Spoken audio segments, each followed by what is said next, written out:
好来，乡亲啊，咱的镜头继续来到嘉义的阿里山，有几来的庄仔头拢有栽种，像白杞、即种有土石流，连落来的石头甲篮球差不多大粒，村民是话要惊死。啊，伫个达邦即种公路是来断路，另外要通到新美村的半路，这个水是淹甲大人的骹肚悬。啊，那阿里山公路目前已经来列入到土石流警戒的范围。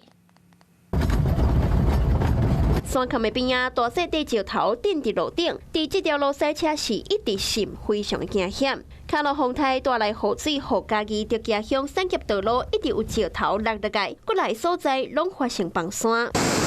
三篮球被大粒的石头一路淋落来，阿里山公路30公里所在附近的边坡，嘛发生着崩山、土石出落来状况。土石流甚至将北基村后山路段砍过，造成道路未通，后壁也阁有车辆卡伫路顶。 雨水是一直上落来，敢若听这个声音就非常的惊人，形成一个小的水墙，将石头拢冲起伫路顶。大邦村对瓜169线道路未通，居民冒险伫石堆行。线路不通，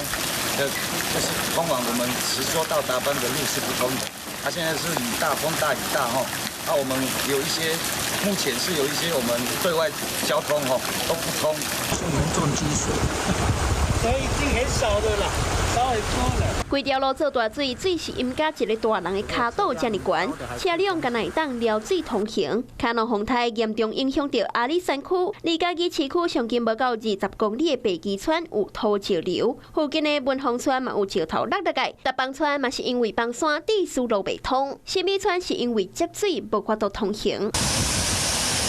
目前的阿里山公路沿道拢有小水墙，已经封列入土石流的警戒区，随时拢也阁有崩山情形来发生，嘛，互山区民众拢真烦恼。Hello， 我是林仙怡，想要抢先掌握最及时的新闻资讯吗？赶快订阅、按赞、开启小铃铛，锁定华视新闻 YouTube 频道。